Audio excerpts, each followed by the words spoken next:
பத்திரிகையாளர் பிரியன் நம்மோடு இணைந்திருக்கிறார். சார் வணக்கம். நீங்க இந்த செய்தியை பார்த்திருப்பீங்க அப்படின்னு நினைக்கிறேன். அதாவது அதிமுக பாஜக கூட்டணியில டிடிவி மற்றும் ஓபிஎஸ் இணைய இருப்பதாகவும் அதற்கு எடப்பாடி பழனிசாமி அவர்கள் சம்மதம் தெரிவித்திருப்பதாகவும் ஒரு தகவல் இப்போ வெளியே வந்திருக்கு. இது பாஜக கொடுத்த அழுத்தம் காரணமாக தான் இது போன்ற ஒரு கூட்டணி உருவாகி இருக்கா? நீங்க எப்படி இதை பார்க்கறீங்க? எடப்பாடியோட ஸ்டாண்ட் நமக்கு ஏற்கனவே தெரிஞ்ச விஷயம் தான். அதாவது ஓபிஎஸ் உடைய நோக்கம் என்னன்னா அதிமுகவுக்குள்ள வரணும், அதிமுக ஒருங்கிணைப்பாளர் பதவியை கொடுக்கணும்ன்றது அவருடைய நோக்கம்.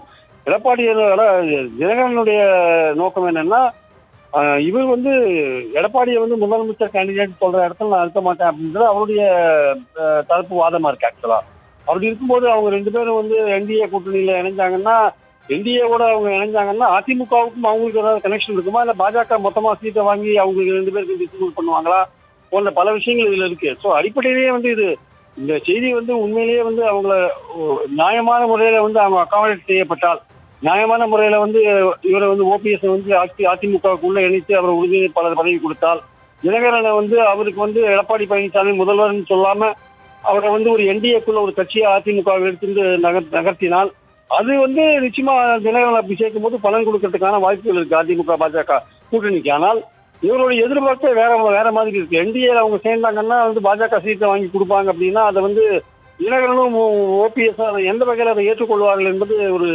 நிச்சயமா ஒரு கேள்விக்குறியான ஒரு விஷயமா பார்க்கலாம். அவர் ஏற்றுக்கொண்டால்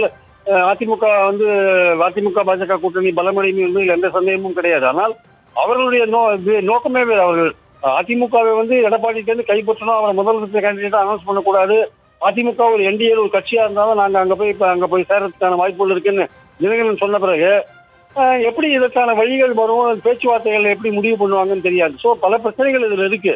அதனால கன்ஃபார்ம்டா அந்த நியூஸ் வந்தாதான் அதுக்கப்புறம் எப்படி ப்ரொசீட் பண்ணாங்கன்றதை வச்சுதான் நம்ம முடிவு பண்ண முடியும். அதனால அவர்கள் ஓபிஎஸும் தினகரனும் நினைக்கிற மாதிரியான விஷயங்கள் நடந்தாதான் அவங்க உள்ள வருவாங்க. அது நடக்குமா இல்லையான்றது பொறுத்து தான் பார்க்கணும்.